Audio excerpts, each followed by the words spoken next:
Thank you so much for all of everything, just everything. I think that we're all still processing, but thank you so much for reminding us of the real truth of what this nation was able to come under and really honoring all of us. Are there anyone in the audience from the Bronx? Can you hold our X's high? Let's hold our X's high. This is one of the Bronx poems. Deficit. I'm just a Bronx girl, faintly fatigued from writing Bronx poems and about the deficit in Bronx schools that always seem to creep up even after the accolades. Even in all the ways one can script words across the page, the space is so expensive. While their words are doing train somersaults and backflips, I feel like a homemade foreign concept, like trying to hug the hand that boxes me in with its fist, trying to shimmy my thick thighs and weighted stories into structure that simply just don't fit, and back into affirmations that live at the snapping of fingertips and the elongated sounds birthing a collective hymn of admiration, the stomping of heels, the catching of spirits, mounting us all into living poems adorning the seats. These rhythms originate in my ancestry. They entered this realm at the horizoning of heavy. My truth is heavy like waves wading through water, heavy like Bronx girls who never learned about couplets and the ways in which they can carry love in between them. Thank you. Invite up Dr. Alan Singer and April Francis Taylor for our first panel. So as Commissioner Malala shared, we really wanted to do two things with tonight's program.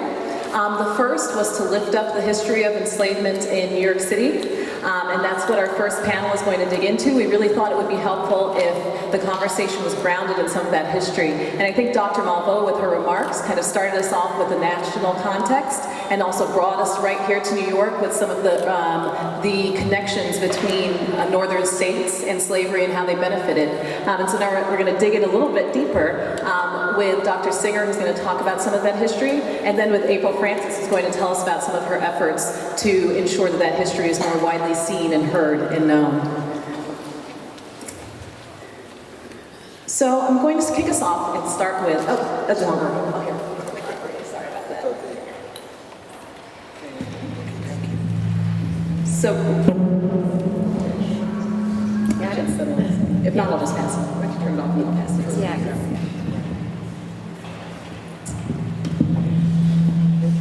Great. So, the first question I'm going to ask is to kind of help us take a little bit of a kind of picture in our minds what New York City, or what is now New York City, was like during that time. So, could you give us a sense of what we might have seen if we were walking these streets in the 17th or 18th centuries? Well, I guess first they were in the streets. One of the strangest things for me as I learn more and more about the history of Manhattan is that the physical island actually grows.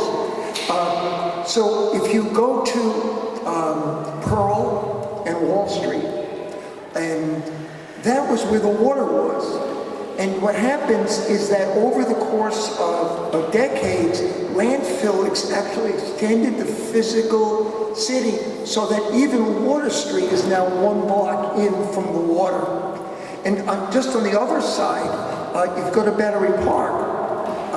That was an island, and Castle Clinton was in the water. So over the centuries, New York City has grown physically, the island. The other thing is, it was all hilly and creeks and streams and forests, and they're all gone. If you walk along 8th Avenue by Central Park, and you see how where you're walking on the sidewalk, it's flat, but the rocks are above you. Well, that's what Manhattan used to look like when the Lenape lived here. And again, we estimate there are about 15,000 Lenape lived on Manhattan Island, but this is a very large group of people who actually stretched from Maine down to the North Carolina border along the coast. Thank you, April. So my next question is, can you give us a sense of some of the work that, enslaved Africans who were here in New York City were doing? Can you describe some of what they were engaged in? The first African who actually comes to New York is not enslaved. He was a Afro-Caribbean from Dominican, which is now Dominican Republic, Hispaniola, and his name is Jan Rodriguez, and he is on a Dutch ship that arrives in what becomes New York Harbor in about 1613, and he learns the Lenape language, he marries into the tribe, and so he's the first African presence, and we're talking about a free man. He's a trader. Beaver pelts. I went to City College and our mascot was the beaver because this whole area was just beavers and they were highly prized in Europe because their pelts were water repellent.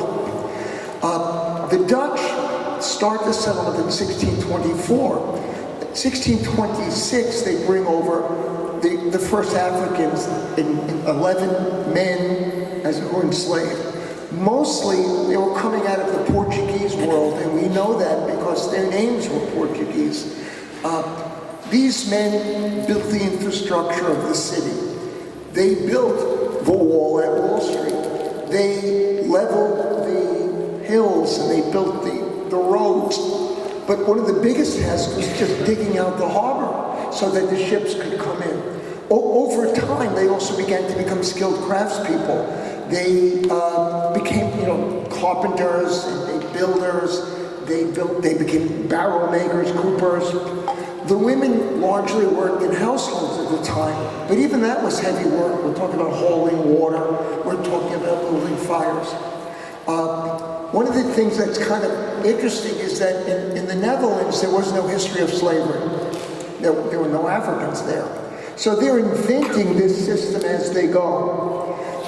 In 1640s, what happens is the Dutch settlement wants the enslaved Africans to join the militia to defend it against Britain and Spain. And what the Africans say is, no, we have a condition. We want to become free. So the Dutch offered them what they called half freedom. The men became free, although they did owe a work time for the company, Dutch company, but they also received land in what they called the land of the blacks, which is now Greenwich Village. But they would not free their wives, and they would not free their children. They had to purchase the freedom of their wives and children. But again, so they became farmers. But a lot of the early work revolved around the port. And I have one more question for you, Alan, before we turn to April and learning more about the curriculum that you built.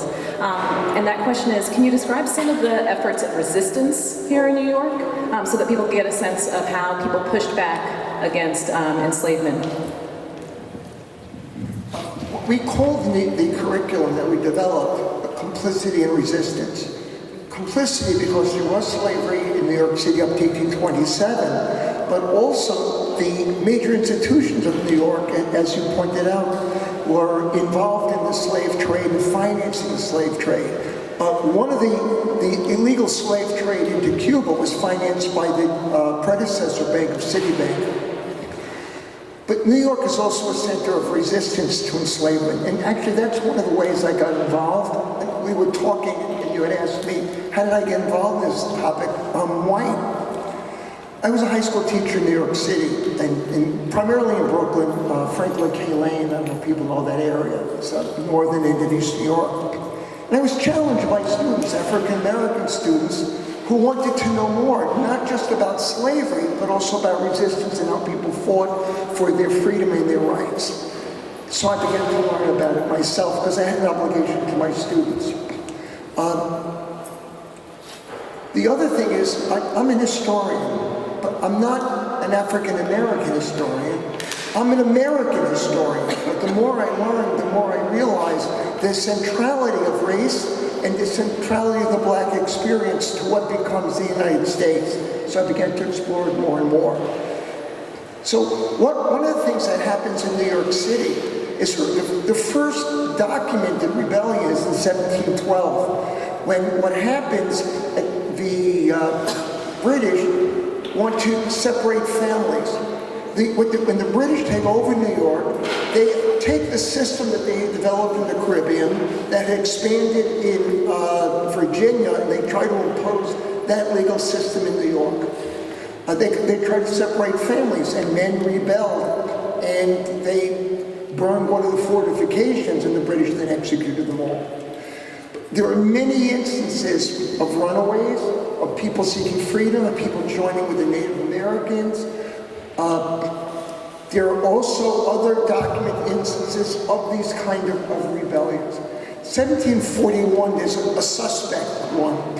The whites accused New York City's African population of plotting a rebellion that never takes place. And they executed at Foley Square, which is like around the corner, over 35 Africans and some whites.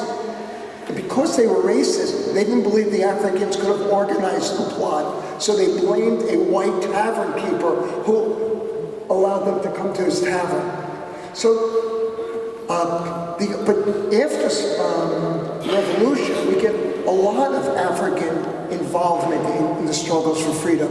Not just on the Underground Railroad, but for example, in the 1830s, David Ruggles, who has a bookstore 2 blocks from here, he organizes a vigilance committee so that when slave catchers try to come to New York to kidnap people and sell them into slavery, the whole African community with white allies would rise up to prevent it. So there's a very long history of white and black abolitionists in New York and in Brooklyn through vigilance, through organizing, fighting for freedom. And that was important for students to understand, and I had to learn it myself. Now that's a great transition to some of the points that you're going to speak to, April. So if you could give us a sense of, could you describe the curriculum that you developed, and then also tell us, what inspired you to begin that project? Sure. So around about 2004, 2005, I was in graduate school as a teacher in the social studies program at Hofstra, working with Alan. And I had taught about slavery in the 7th grade curriculum middle school I was teaching at the time, but it still was predominantly that old school mentality of that slavery was mostly in the South. And when Alan was doing this research, he asked me if I could help him look through some of the primary source documents and see how I can relate that to the classroom. And so by doing that, I really started learning myself, as he was, how much New York really was entrenched in the slave system, and even more so how they systemically created, started becoming this idea of race, starting playing a role in who was going to be enslaved. You start seeing the laws change. At some point when you look at, I have students look at statistics, and they're looking in the late 1600s, you see that there are Africans and then free non-whites. And allowing students to see that, to say, well, what does that mean? And then in 1702 is one of the first slave codes were written in New York State, which says that anyone that trades with an enslaved person would get double penalty or triple penalty for doing that. So having students look at that and say, well, why would they create this law? What was the purpose? And so you get to see that they start taking rights away from Africans who come here. Another piece of why we developed the curriculum is the shift in talking about enslaved people. So a lot of times it was slaves, and we started making a shift to enslaved Africans, so that no one is born a slave, you can be enslaved. And that was an important piece as well, because when you're teaching students of all colors, of all backgrounds, this history is hard. And even more so for African American students, and even listening to the information today, and though I teach it, it's still painful when you hear about it. But when you give the humanity back to the people that were courageous enough to live through something like this, it allows you to look at it, slavery in a different lens, and look at the people in a different lens. So the resistance piece was very important to me. It wasn't just about the Underground Railroad, it was also about just the little things that they were doing on their plantation. So I would take pieces of the primary source documents and allow students to look at some of the New York, it was the journals of the time, the newspapers of the time, and allow them to see that, there would be instances of enslaved people breaking tools on their plantation, or attempting to poison their masters. And different things like that, and allowing students to read it to say, okay, well, why would they want to do these things? And it did not always have to be this large resistance, but it was different little ways that they did it. So in many ways, it was helping me to come to terms with learning and teaching about slavery, and then ensuring that the next generation had that information, because we can, as adults, understand this, but the next generation has to understand it, because they're going to be the ones helping to create the policies that we are fighting for right now.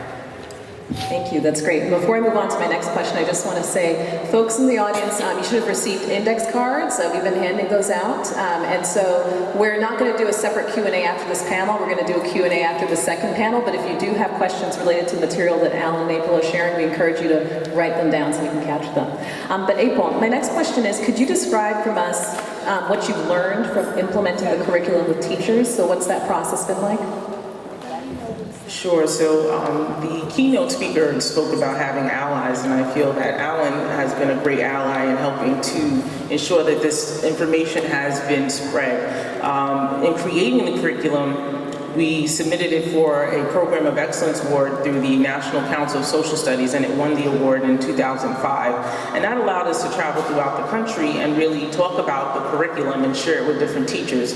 And so it wasn't just about sharing with teachers here in New York State, but it was about sharing it with teachers throughout the country. And by doing that and ensuring that the materials allowed them to teach this hard history, so the shift in the language and really understanding how slavery was systematic and the laws changed, a lot of them felt a lot more comfortable in teaching it, because it in many ways empowered our kids of color to see, look, it wasn't just about our skin color. That became what it was, but it was this economic system that nobody wanted to let go, and so you create these laws to ensure that it continued. So even now, even today, still working with teachers in how to teach that. So I, as a director of student life in my present district, a lot of the work I do is culturally responsive, and how do I help the teachers to teach this topic and even other literature that they have in their schools. And even if you don't have a black student in your class, you still need to teach this even more so. So working with them and allowing them to be able to connect with the material so that they're able to teach it. So I found it to be very powerful. They really understand that shift in changing the language to enslaved and not just saying slaves, and allowing students to delve into the primary source material. It has to do with the students. So I'd love to hear just a little bit more about how you've seen people in your classrooms and teachers, I suppose, in other teachers' class, or students in other teachers' classrooms respond to the material that you've been sharing through the curriculum. Sure. So when I was teaching the curriculum, a great part, and I used to have student teachers from Hofstra too, so they now teach it as well, so we talk about it. But we would teach the curriculum, and in middle school and elementary and fourth grade New York State, fourth grade New York and slavery is supposed to be taught. So in the springtime, we would come here to Manhattan. I was teaching on Long Island at the time, and the students in New York City, the high school students, would be also learning this information, and they would create markers at each of the different stations that we were going to visit. So there are no markers there presently, but they would be advocating for these markers to be created. I believe one of the markers was right, that through the advocacy of the students and other people here in the city. So one marker was actually created, but we would come here, it would be about 200 students from Long Island and the city, and we would walk together to see the actual places that we learned about. And then we would see these high school students giving their information, and so it just came together. You had advocacy, you had civic participation, you had young people really having an experiential experience with the topic that we learned. So it was powerful. And even today when I speak to students, they always say that you always taught us about slavery. We have a good understanding about that. In other places, when we go to the high school at the time, they weren't learning it. But I really felt it was important to give them that foundation, because I didn't know if they were ever going to learn it again. So that was powerful. This has been one more quick point. Our timekeeper has told me that we have about 1 minute left, so very quickly. I need to apologize in advance, but I live in Brooklyn, and in Brooklyn, you don't have street creds unless you can rap. So the kids from Brooklyn know me as the rapper Reeses Pieces, and they call me Reeses Pieces because I'm better than Eminem. So, I'll do a quick rap. I have my New York hat on. So, time to tell the truth. Local history. New York was the land of slavery. Wall Street market, people were sold. Naked bodies were out in the cold. They built the churches, paved the roads, forced to carry heavy loads. New York, the city, wasn't so free. Banks and merchants supported slavery. Free or slave cannot hide. History says it's genocide. Thank you very much. And Alan and April, thank you so much for joining us this evening and for really helping to ground the conversation in both the history and also what it looks like to build an anti-racist future by teaching the history and helping more people to understand it. So now Parker and Tiffany McFadden to join us up front for the second panel. Oh, actually, wait, before we do that, am I wrong? We're going to have Robbie come up and do one more reading. So now it is my great pleasure to invite up Tiffany McFadden and Dennis Parker, who are going to join us for our second panel. And as I mentioned, after this, we are going to do a question and answer period. So if you have we are so thrilled that you're here with us this evening to kind of help us speak to the second portion of the title of today's event. So what does it mean to be, doing work to kind of build an anti-racist future, to help to challenge anti-black racism, both here in New York City and then, nationally, because I know that some of your work spans those areas. So the first question that I wanted to kind of invite each of you to speak to was, you each have a rich background in advocacy, particularly racial justice advocacy, looking at a different set of issues kind of across both of you. And in the time that you've been working on these issues, can you say a little bit about how you've seen the discourse on racial equity kind of change and evolve kind of over the course of your work? I don't know if you want to start to... Well, thank you very much for the opportunity to speak to folks tonight, and it's really great to be a part of this really important discussion. Let me start by saying there's a real tension in the discussion we've been having. We've been hearing about the central role that black people played in building this country, in making it what it is. At the same time, we've been hearing a lot about exclusion, about being denied the opportunity to benefit from the things that we built. Not only to be excluded from those, but to be excluded from the most basic opportunity to enjoy human dignity and the rights to which we should be entitled. Perhaps the only silver lining to the times that we are going through now is that it has highlighted the extent to which race is a central issue in the United States. For a time, and particularly around the time that the Obama administration was in place, there were discussions about how we had reached this area of race freedom, that we had achieved racial justice in the United States. And I never believed this, but some people profess to believe that. It is impossible now to suggest that we are anywhere near where we need to be in this area. And so the discussion has changed. And again, the silver lining may be that there is a renewed urgency to the work that we do, to the advocacy that we're pursuing. There's a recognition that we are facing really monumental issues that are firmly rooted in our history, but have achieved expressions that are shocking to some people. I think of that Saturday Night Live skit after the election in 2016 when all the white people at a party are saying, "This is shocking, how could this have happened?" And all the black people in the room are going, we all realize now that this is an issue and that we need to address it. So good evening, y'all. I wanted to take a minute to look out and to say good evening. And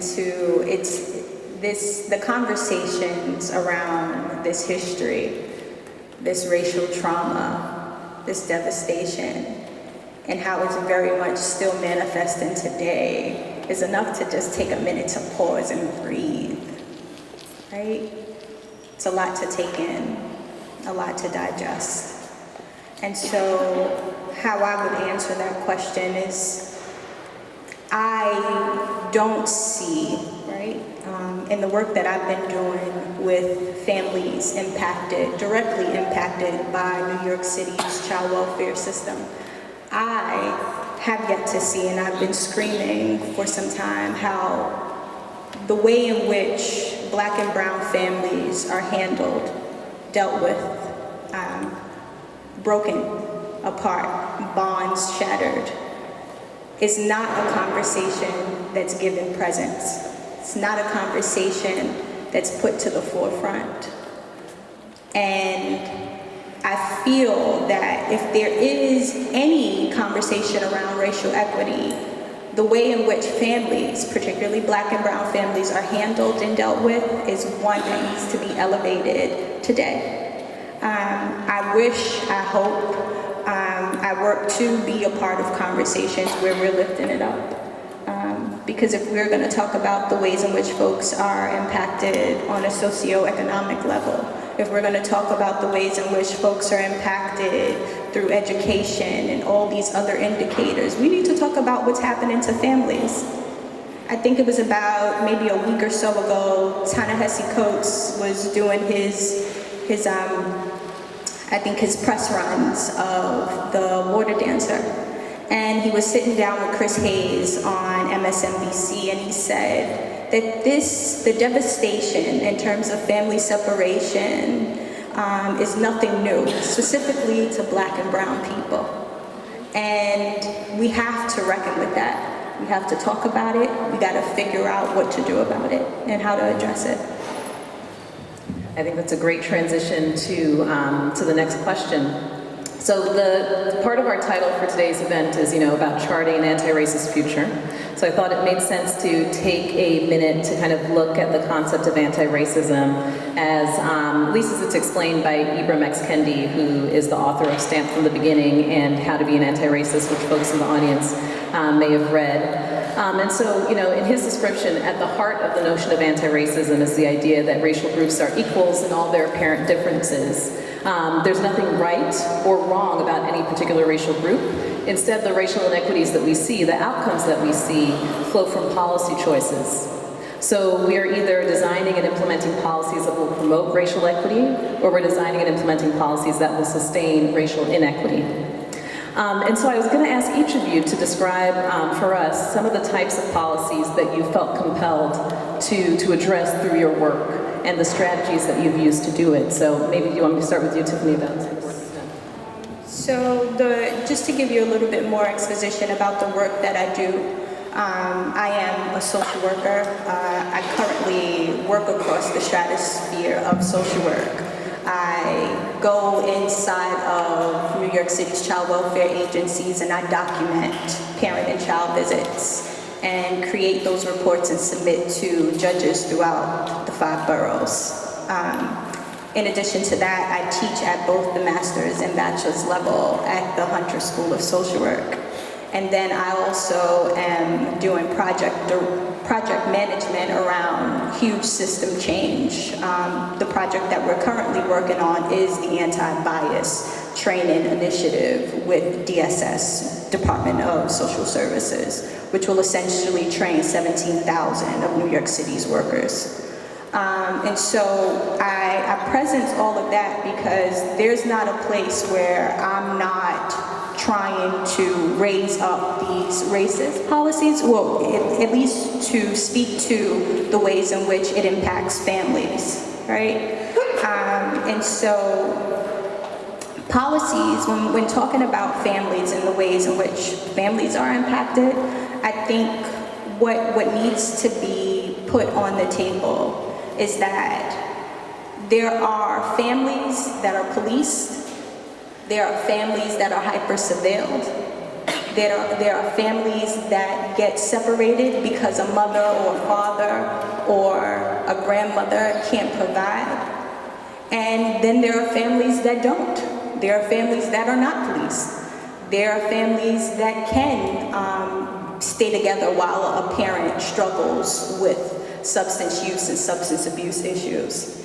And I think that those are things that we need to figure out why. Why is it that some people get to stay together while others don't?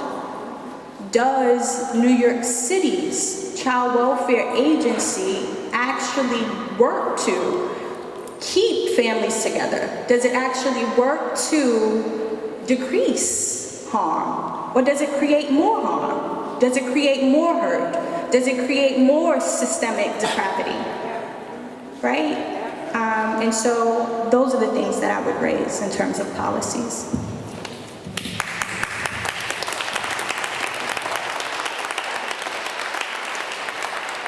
And that was really about a commonality between both of you, which is that you're teachers, so you are engaged in the work of helping folks to build some of the skills and gain some of the knowledge that can help them to engage in this fight around racial justice. And what I wanted to ask you to kind of close out this portion before we go into the questions and the answers was, could you tell us a little bit about, how you approach preparing your students to engage in this work? And if there's anything, either strategies that you've been able to use or things that you've been able to kind of see happen in your classroom that give you faith that we can, continue to push forward with this work, or makes you, particularly, I guess, anything inspiring that you're seeing in your class.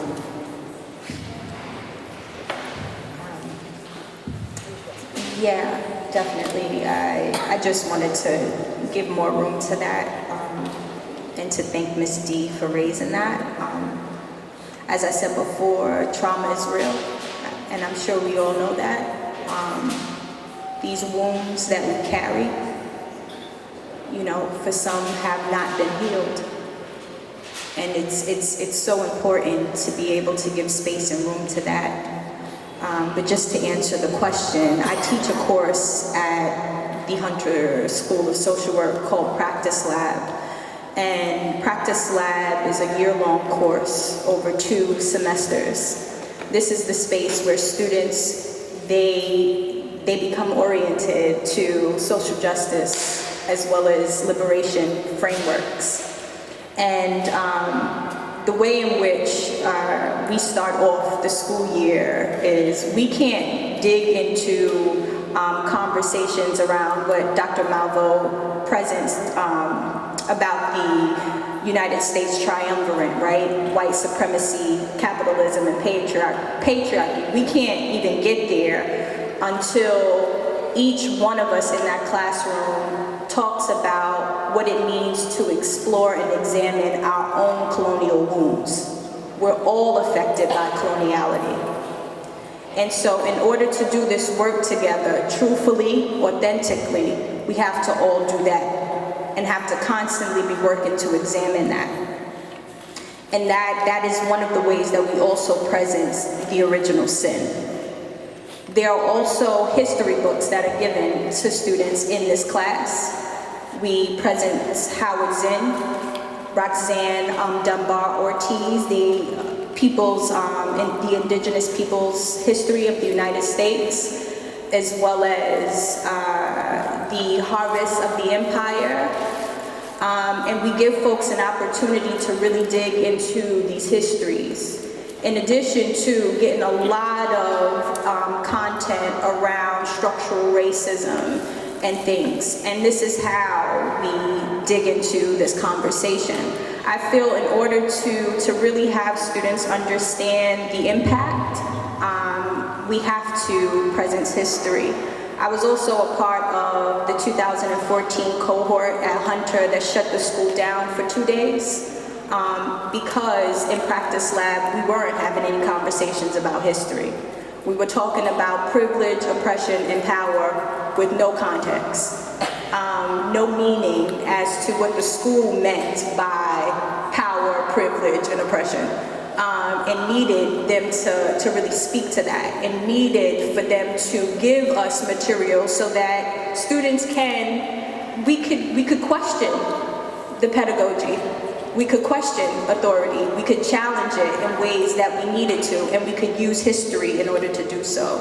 So for me, those are important strategies to really get students, social work students, out into the world prior to them talking about them helping anybody. You can't help anyone until you explore your own wounds, until you tell me your wounds, before you think about swooning in and saving someone else.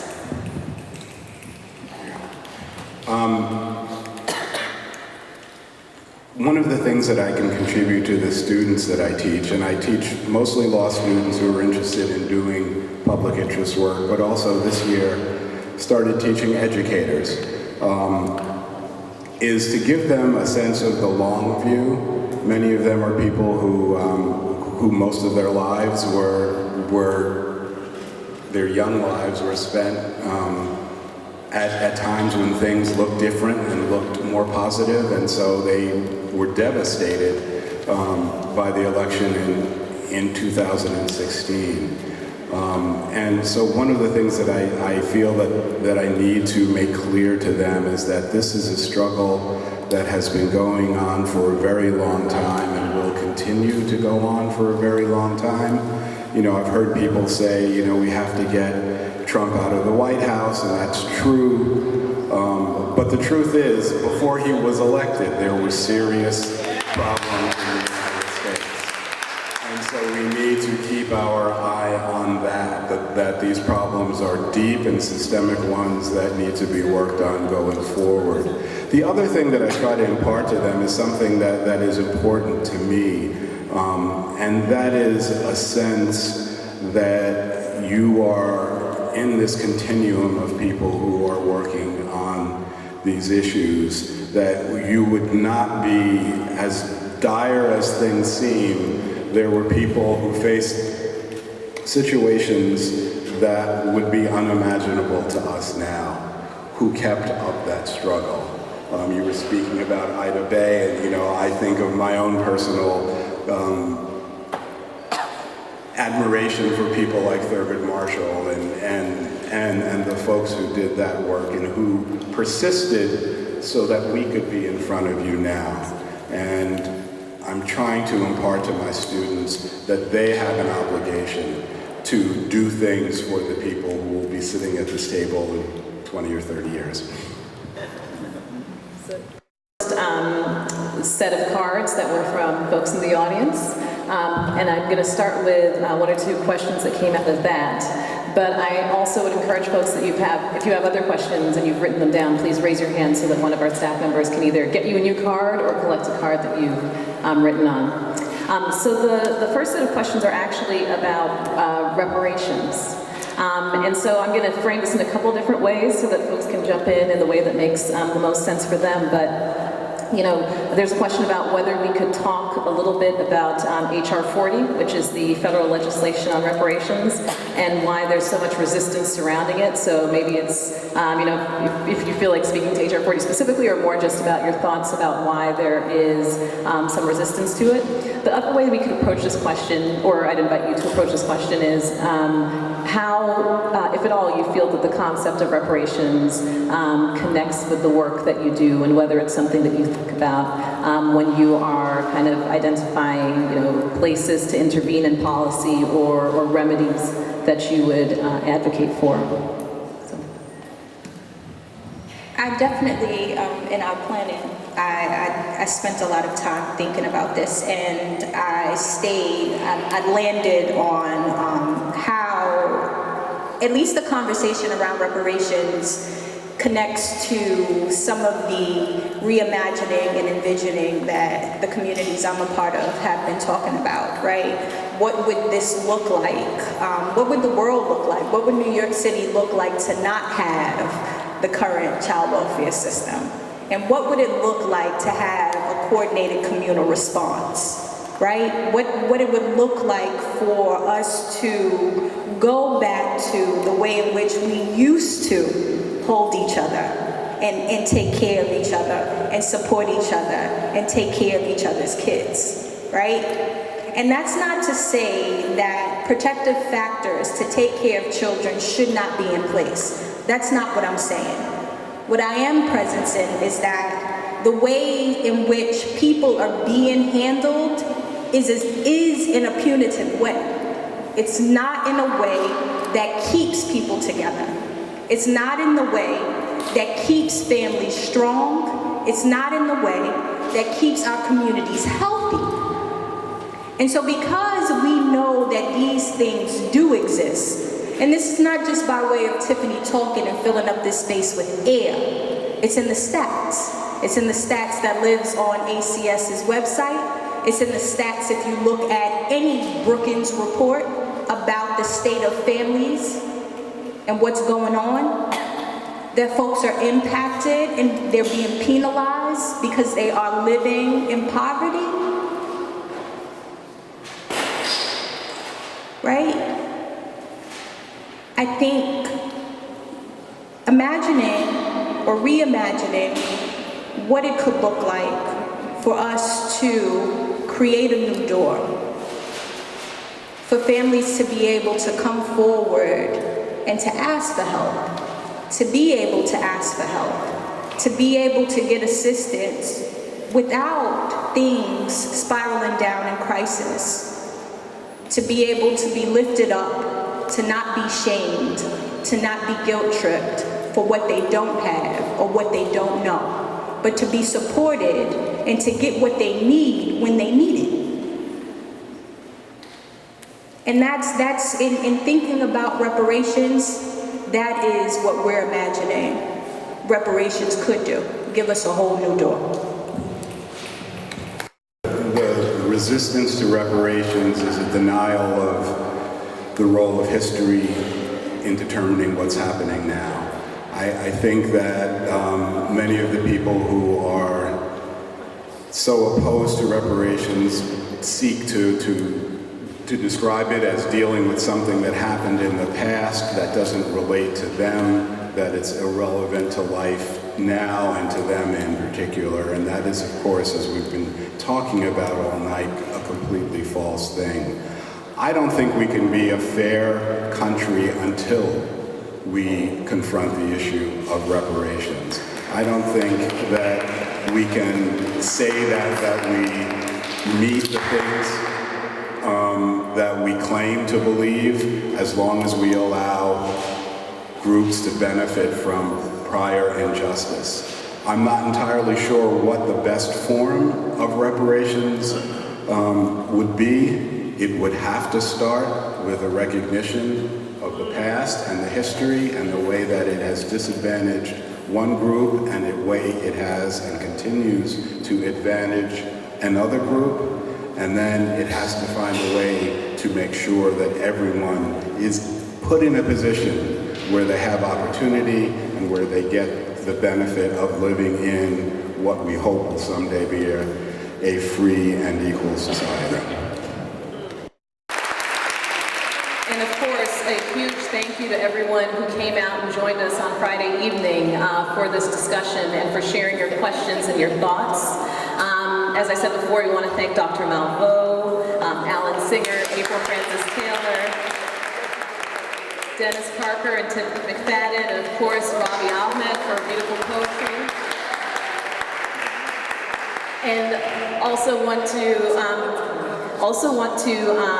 make sure that we thank our agency partners who were so helpful to us today. So the folks at the Department of Records and Information Services, Doris, who's located in this building, so generous with their time and their equipment, allowing us to give you this presentation today. Our colleagues at DCAS, Department of Citywide Administrative Services, for hosting us in this beautiful space tonight. Our friends of the Landmarks Preservation Commission for sharing research with us about sites that are relevant to the history of enslavement in the city of New York. So thank you so much for all of that. And finally, I also want to thank each and every one of the staff members of the commission who helped to make this event possible. It was really and truly a labor of love. So many people's creativity and time and generosity went into making this happen. So thank you to each and every one of you. We could not have done this without you.